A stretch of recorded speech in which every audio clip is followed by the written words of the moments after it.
네, 오늘의 말씀은 하나님의 공의와 사랑, 하나님의 공의와 사랑이라는 제목으로 말씀을 살펴보도록 하겠습니다. 여러분들은 하나님의 나라 백성으로 또 하나님의 자녀로서 삶을 살아가고 있나요? 네, 그러면 거의 다 맞다라고 이야기를 하실 겁니다. 왜냐하면 하나님의 자녀이고 하나님 나라 백성이기 때문에 우리가 귀한 이 날을 기억하여서 하나님 앞에 나와서 예배를 드리기 때문입니다. 근데 우리가 정말 하나님의 자녀인지 또 구원받은 백성인지 알 수 있는 뚜렷한 증거가 있는데, 뚜렷한 증거, 정말 내가 하나님의 선택받은 백성인지 구원받은 백성인지 알려면 성경에서 두 가지를 이야기합니다. 첫 번째는 하나님의 의를 행하는 자, 하나님 의를 행하는 자와 형제 자매를 사랑하는 자. 그러니까 내가 하나님 안에서 의를 행하고 또 형제 자매를 사랑한다면 우리는 하나님의 백성, 또 구원받은 백성임에 틀림이 없습니다.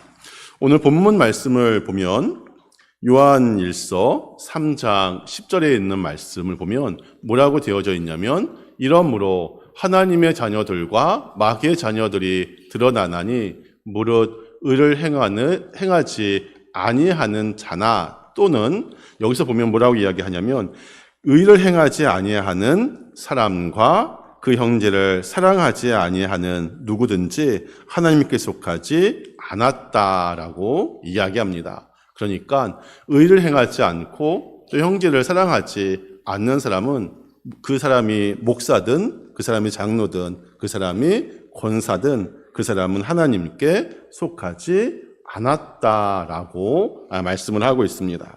구원받은 성도의 가장 중요한 증거, 바로 의를 행하는 것, 그리고 형제를 사랑하는 것, 이것이 바로 구원받은 증거다라고 하는 사실입니다.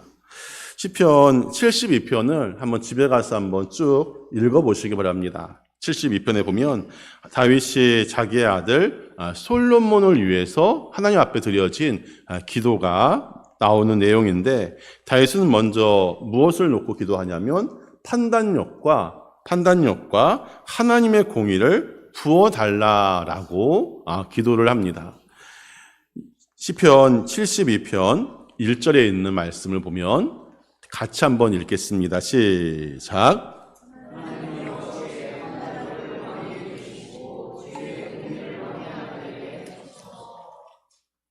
제일 먼저 다윗이 그의 아들 솔로몬에게 했던 그 기도가 판단력을 왕에게 주시고 주의 공의를 왕의 아들에게 주소서라고 이야기합니다. 다시 말하면 하나님, 내 아들 솔로몬이 있는데 솔로몬이 하나님의 공의로운 왕이 되게 하여 주시옵소서라고 기도를 합니다.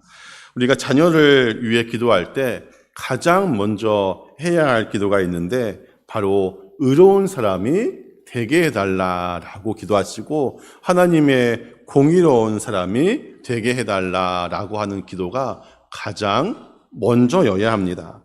많은 그리스도인들이 자녀를 위해서 기도하면서 공부 잘하게 하여 주시고 또 좋은 직장에 들어가게 해주시고 또 좋은 배필을 만나서 또 좋은 결혼을 하게 해주시고 또 건강하게 또 성공하게 해달라라고 기도합니다. 하지만 그러나 그 전만을 보면 세상 사람들과 별반 다르지 않죠. 세상 사람들이 우상에게 이 기도하는 내용이나 우리가 하나님 앞에 기도하는 내용이나 별반 다르지 않습니다. 구원받은 자의 자녀를 위한 기도에는 세상 사람들의 기도와는 달라야 합니다. 물론 다윗도 솔로몬의 강대한 제국의 왕이 되도록 축복하는 내용이 나옵니다. 시편 72편 8절 말씀 제가 읽겠습니다. 시편 82편 8절 말씀을 보면 그가 바다에서부터 바다까지와 강에서부터 땅끝까지 다스리게 하여 주시옵소서. 그렇죠. 바다에서 저 바다까지 또 강에서 땅끝까지 다스리는 왕이 되게 해달라라고 기도하시고, 또 9절과 10절은 지나가고 11절 말씀을 보겠습니다. 같이 한번 읽겠습니다. 11절 시작. 모든 왕이 그 앞에 보복하며 모든 민족이 다 그를 섬기리로다. 지금 여기에서 우리가 주목해야 할 것은 다윗의 아들의 번영을 위해 기도를 드리는 내용이죠. 네, 하나님 앞에 기도를 드리는 내용인데 가장 먼저 드려졌던 기도가 있는데 우리가 아까 8절부터 보았는데 7절 말씀을 한번 보겠습니다. 7절. 네, 같이 한번 읽겠습니다. 시작. 그의 날에 의인이 흥왕하며 평강의 풍성함이 달아. 그러니까 이것이 그 세번역 성경에서는 뭐라고 이야기하냐면 그가 다스리는 동안 정의가 꽃을 피게 해주시고 저 달이 닳도록 평화가 넘치게 하여 주시옵소서. 바로 여기서 보면 정의가 꽃을 피게 해달라라고 세번역 성경에서는 이야기를 합니다. 다윗은 아들이 왕이 되어서 다스리는 나라가 정의로운 나라가 되기를 먼저 기도한 후에 온 세상을 다스리는 그런 왕이 되게 해달라라고 기도를 하고 있습니다. 이 점은 하나님께서 다윗을 사랑하셨던 이유 중에 하나입니다. 세상 사람들과 같이 먼저 자녀 솔로몬에 번성하기 위해서 기도한 것이 아닌 가장 먼저는 그가 바로 하나님의 의를 행하고 하나님의 공의를 행하는 그런 왕이 되게 해달라라고 기도하고 그 이후에 솔로몬의 삶에 대해서 어떤 왕국에 대해서 기도합니다.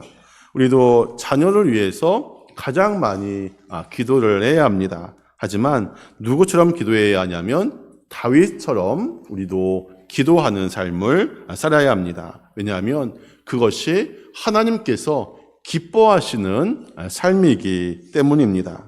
이처럼 다윗이 하나님의 판단력과 또 하나님의 공의를 달라고 기도한 것은 왜 그렇게 하였냐면 재판 때문이죠.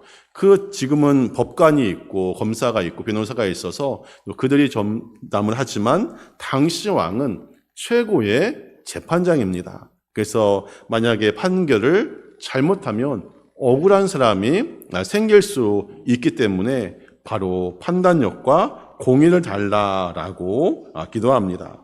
그래서 솔로몬의 자신의 아들인 솔로몬도 재판을 잘해서 정의가 꽃피는 나라가 되게 해달라라고 기도합니다.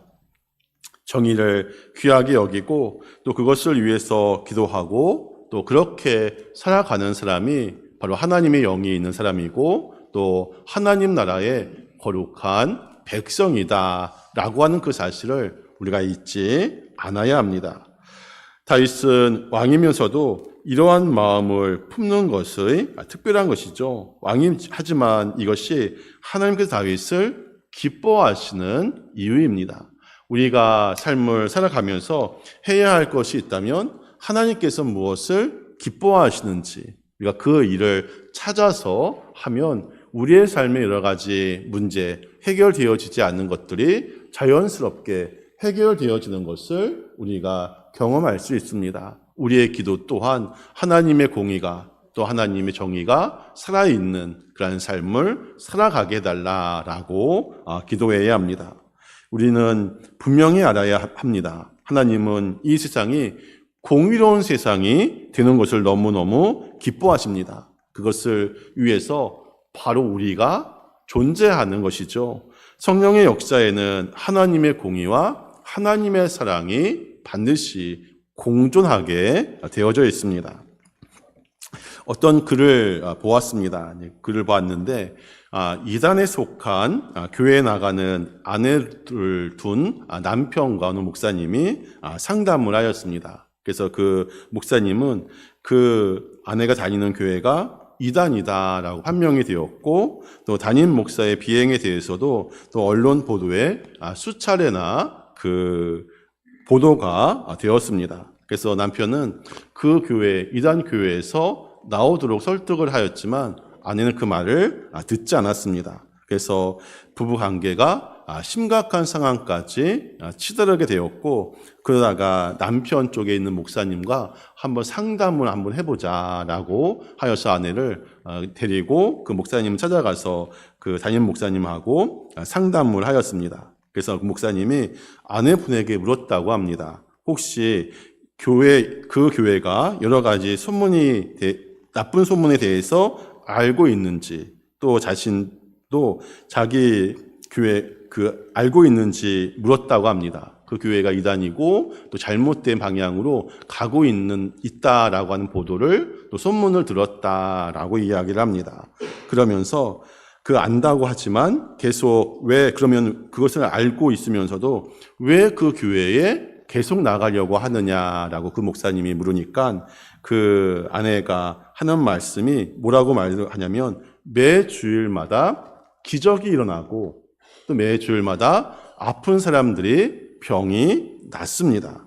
제가 보기에는 문제가 있기는 한데 하나님께서 역사하시지 않는다면 이런 일이 어떻게 일어나겠습니까? 라고 생각을 하고 계속 그 교회를 다닌다라고 이야기를 아내가 하게 됩니다. 그래서 성경을 찾아가며 그 목사님께서 뭐라고 이 말씀을 하시냐면 불법을 행하는 자들은 아무리 기적을 많이 행하여도 하나님과 상관이 없는 사람이고 또 마지막 때가 되어지면 악한 영도 죽은 사람을 살리는 그러한 기적을 행한다라고 말씀을 드렸다고 합니다. 하지만 그 말씀을 들으려 하지 않았습니다. 우리 모두 다 성령의 역사를 갈망하죠. 하지만 영 분별을 분명하게 잘 해야 합니다.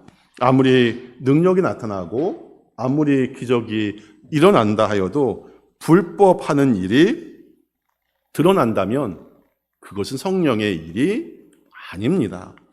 죽은 사람이 살아나고 많은 그런 기적들이 일어난다고 하여도 그 속에 바로 불법이 행하는 일이 일어난다면 그것은 성령의 역사가 아닙니다. 그런 사람은 하나님의 사람이 아니죠. 정말 성령께서 역사하시면 두 가지, 하나님의 공의와 하나님의 사랑이 함께 드러나기 때문입니다. 진정한 성령의 역사는 공의만 있는 것도 아니고 또 사랑만 있는 것도 아닙니다. 진정한 사랑이 없으면 하나님의 공의가 아니고 또 진정한 하나님의 공의가 없으면 진정한 하나님의 사랑이 아닙니다. 예수님께서 이에 대해서 예를 들어서 말씀을 하시죠. 하루는 간음하다가 현장에서 잡힌 여자가 끌고 와서 돌에 맞아 죽을 지경에 이르렀습니다. 그래서 예수님께서 뭐라고 말씀하고 있냐면 누구든지 죄 없는 자가 먼저 와서 돌로 치라라고 말씀하셨습니다. 분명히 죄에 대해서 돌로 치라라고 말씀을 하셨습니다. 하나님께서 공의를 행하신 것이죠. 그런데 죄 없는 자가 먼저 돌로 치라라고 말씀을 하시자 모두 양심의 가책을 느껴서 돌을 내려놓고 모두 다 집으로 돌아가게 됩니다. 그래서 예수님께서는 혼자 남은 여인에게 뭐라고 말씀하고 있냐면 너도 다시는 내가 너를 정죄하지 아니하노니 다시는 가서 죄짓지 말라라고 이야기를 합니다. 이 이야기는 하나님의 공의가 무엇인지 알 수 있습니다. 하나님의 공의와 사랑은 항상 함께 들어가 있습니다. 죄는 정말 무섭게 다스리지만 예수님의 목적은 그 여인을 죽이는 것이 아닌 바로 그 여인을 살리는 데 목적이 있었기 때문입니다. 성령의 역사에는 바로 이렇게 나타나게 됩니다. 그래서 사랑과 공의를 함께 이루어가는 그러한 삶이 우리 속에 있어야 합니다. 나 자신에게는 무엇으로? 공의로, 내 자신의 삶에 대해서는 공의로, 또 다른 사람에게는 사랑으로 하나님께서 다윗의 기도를 들으시고 응답하신 것처럼 우리의 삶도 그러해야 합니다. 나에 대해서는 사랑으로 너그럽고 다른 사람에 대해서는 공의로 잣대를 대면서 판단하는 것이 아닌 나에게는 공의로 또 다른 사람들에게는 사랑으로 하는 그러한 삶을 살아가야 합니다. 또 하루에 또 성경에 보면 하루는 솔로몬이 재판을 하게 되었습니다. 아시는 내용일 텐데 두 창녀가 한 집에 살았습니다. 그래서 아이를 낳았는데 한 창녀가 자다가 아이를 누워 베는 바람에 그 창녀의 아들이 죽게 됩니다. 그러자 다른 창녀의 아이와 그 죽은 아이를 뒤바꿔 놓죠. 네, 죽은 내 아이는 이쪽에 놓고 살아있는 아이를 내놓고, 그래서 이 아이, 살아있는 아이가 내 아이다라고 싸우다가 결국 솔로몬이 이를 재판하게 됩니다. 솔로몬이 뭐라고 이야기를 하냐면, 이 아이를 둘로 나누어 반은 저 여자에게 주고 반은 이 여자에게 주어라라고 이야기합니다. 그러자 친어머니가 되어지는 그 어머니가 뭐라고 이야기하냐면, 청하건대 내 주여 이 아이를 저희 여인에게 주시고 아무쪼록 죽이지 마옵소서라고 이야기를 한 다음에, 그러자 다른 여인은 뭐라고 이야기하냐면, 이 아이도 내 아이도 되지 않고 저 아이도 되지 않도록 이 아이를 반으로 나누어 주소서라고 이야기를 합니다. 그러자 솔로몬이 재판을 하죠. 첫 번째 여자가 바로 진정한 이 아이의 어미다라고 판단을 합니다. 정말 어떻게 보면 공의로운 재판이면서 사랑이 함께 있는 재판입니다. 성령이 역사하시면 공의는 공의대로, 또 사랑은 사랑대로 우리의 삶에 이르게 되어진다라는 것입니다. 이것이 하나님께서 역사하시는 증거입니다. 우리가 하나님의 자녀답게 살려면 의로우면서도 또 사랑스러울 수 있어야 합니다. 그러면 어떻게 우리가 공의롭고 또 사랑할 수 있습니까? 가장 중요한 문제는, 그러면 우리 자신에게는 공의롭고 다른 사람에 대해서는 사랑으로 대하면 됩니다. 하지만 세상은 어떻죠? 뒤바꿔서 생각하죠. 자신에게는 사랑으로 너그럽고 다른 사람에게는 정확한 잣대를 들이대고 합니다. 하지만 정확한 잣대는 나에게 들이대고 다른 사람에 대해서는 사랑으로 보듬어주는 그러한 삶을 우리가 살아가야 합니다. 우리가 거듭난 사람이라면, 하나님 나라의 백성이라면 공의는 자신에게 적용이 되어지고 사랑은 상대방에게 적용되어져야 합니다. 성경에 보면 자녀들을 노엽게 하지 말라라고 많은 부모님들이 자녀들을 노하게 하죠. 다음 주일은 어린이 주일입니다. 그래서 어린이 주일 때 가장 설교의 부담이 큽니다. 특히 또 어버이 주일 때에도 설교의 부담이 엄청나게 큽니다. 왜냐하면 알다시피 교회 아이들이 많지 않기 때문에 아이들을 놓고 설교하기도, 어른을 놓고 설교하기도, 또 여기 보면 거의 다 부모님이시죠. 부모님이고 또 자녀이신 분들도 계시지만 거의 다 부모님입니다. 근데 부모님한테 여러분들 놓고 효도하십시오라고 이야기하는 것도 참 그렇습니다. 그래서 이 절기 설교가 쉽지 않습니다. 그래서 저희는 5월 달이 가정의 달이죠. 그래서 5월 달 한 달 동안은 가정에 대해서 우리가 보통 이 5월 달에는 목사님들이 보통 두 가지 설교를 합니다. 자녀를 잘 보살펴야 한다. 또 하나는 부모에게 효도해야 한다라고 하는 설교는 저도 많이 들어봤습니다. 하지만 가정에서 우리가 어떻게 삶을 살아야 하는지에 대해서는 설교를 들은 적이 별로 없습니다. 그래서 5월 달에는 될 수 있는 대로 이 가정에 대해서 한번 설교를 할 예정에 있습니다.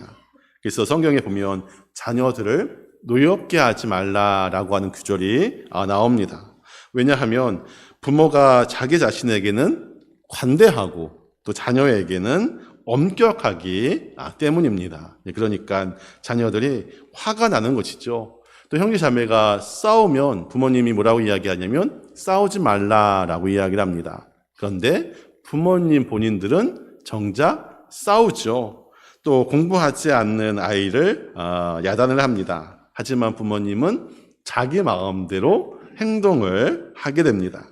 자신에게는 관대하게, 또 자녀에게는 엄격한 것이죠. 이것을 볼 때 아이들은 부모가 정의롭다, 정의롭지 못하다라고 생각을 하게 될 것입니다. 우리의 잘못은 어쩔 수 없는 일이고 또 이해될 만한 일이라고 생각하면서 다른 사람에 대해서는 우리가 엄격하고 까다롭습니다. 이것은 구원받은 성도의 가정과 바로 교회의 모습이 아닙니다. 다시 이야기하면 예수님이 주인이 되어지는 그러한 삶을 살아가고 있지 않기 때문에 이러한 일이 일어나게 됩니다.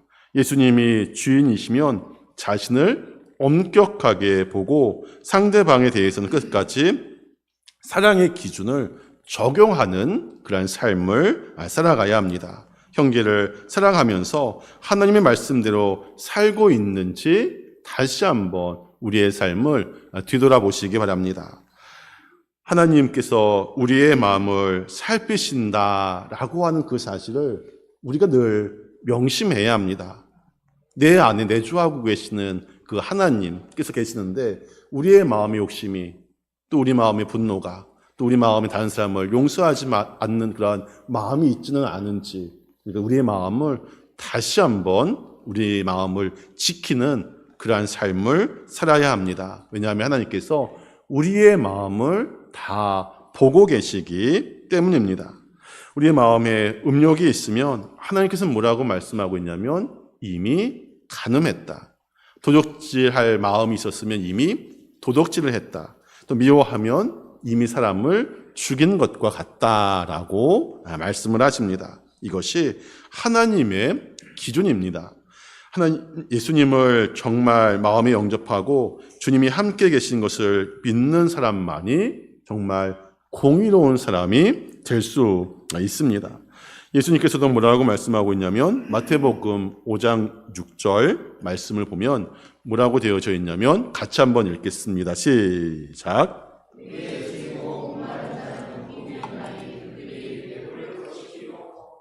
의에 줄이고 목마른 자는 복이 있다 라고 말씀을 하고 있습니다. 그러니까 의를 행하고자 하는 그 사람에게는 복이 있고 또 마태복음 5장 10절 말씀을 보니까 뭐라고 말씀하고 있냐면 같이 읽습니다. 시작. 의를 위하여 박해를 받는 자는 복이 있나니 천국이 그들의 것이며 의를 위해서 삶을 살아가는 사람은 바로 천국이 저희들 것이고 그들의 삶이 배부를 것임을 우리에게 분명하게 말씀하고 있습니다. 하나님의 말씀은 1.1획도 틀리지 않습니다. 이렇게 의롭게 살기를 원하는 그런 각오가 우리에게 있어야 합니다. 그렇기 때문에 정말 공의로운 삶을 살아가려면 어떻게 해야 하냐면 세상 어떤 사람보다 예수님이 더 크게 느껴져야 합니다. 세상 사람이 큰지 직장 상사가 큰지 아니면 하나님이 큰지 직장 상사가 크고 세상 사람이 크다면 우리는 공의를 행하는 또 의를 행하는 삶을 살아갈 수 없습니다. 하지만 예수님이 크다면 공의로운 삶을 또 의로운 삶을 살아갈 수 있습니다. 그래서 그러면 어떠한 어려운 고난 상황 속에서도 하나님께 기뻐하시는 뜻대로 삶을 살아갈 수 있습니다.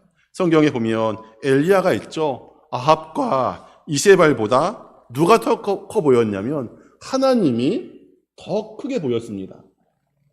그 당시 아합과 이세벨은 왕이었죠. 왕이었고 왕비였고 엄청난 권위를 가지고 있었지만 그것보다 하나님이 더 크게 보였습니다. 그래서 바알과 아세라를 섬기는 선지자들과 영적 싸움에서도 크게 승리를 하였고 또 엘리사도 아람 군대가 자기를 죽이려고 진을 쳤지만 눈에 보이지 않는 하나님의 군대가 더 많이 있다라고 하는 것을 믿었습니다. 다니엘도 바벨론의 포로로 잡혀갔죠. 바벨론 왕보다 하나님을 더 크게 믿었기에 하나님의 말씀대로 살 수 있습니다. 생사 여탈권이 바벨론 왕에게 있는 것이 아닌 하나님께 있다라고 하는 것을 그가 믿었고 바벨론의 왕보다 하나님을 더 크게 느껴졌기 때문에 말씀대로 그가 삶을 살아가게 됩니다. 또한 다윗도 우리가 잘 알고 있죠. 다윗도 하나님이 골리앗보다 더 크다라고 하는 것을 믿었기에 담대하게 나가서 바로 담대하게 나가게 된 것입니다. 우리가 세상이 어떤 것보다 예수님이 더 크게 보일 때까지 기도해야 합니다. 삶을 살아가다 보면 예수님보다 다른 것이 더 커 보일 때가 있고 무서워 보일 때가 있습니다. 그건 영적으로 눌려 있다라고 하는 증거입니다. 예수님이 가장 크게 보이는 그러한 삶을 우리가 살아가야 합니다. 매일 주님을 바라보고 주님을 의식하며 삶을 살아가시기 바랍니다. 그렇다면 반드시 여러분들 삶에 무엇이 일어나냐면 마음의 역전이 일어나게 됩니다. 마음의 역전이 일어난다. 바로 전처럼 두려워하지 않는 삶을 살아가게 됩니다. 그리스도인이 두려워할 분, 우리가 두려워할 분은 딱 한 분 있죠. 예수님 한 분이면 됩니다. 바로 그 사람이 의로운 사람이죠. 그래서 어떠한 상황에서도 하나님이 기뻐하시는 길을 가게 됩니다. 예수님이 사람보다, 이익보다, 고난보다 커 보일 때 악한 생각은 따라 살지 않게 되어지고, 우리가 그렇게 되어질 때까지 우리가 늘 기도하는 삶을 살아가야 합니다. 이 말씀을 정리하겠습니다. 우리의 삶이 하나님이 기뻐하시는 공의가, 하나님이 기뻐하시는 그 사랑이 바로 우리 가정에 필요하고 또 우리 교회에 필요합니다. 왜냐하면 그것이 없으면 하나님께서 우리에게 복을 주고 싶어도 줄 수 없다라고 하는 것입니다. 우리 삶에 공의로운 삶을 또 사랑하는 그러한 삶을 살아가는 저와 여러분들의 삶이 되어지시기를 주님의 이름으로 축원을 드립니다. 기도하겠습니다.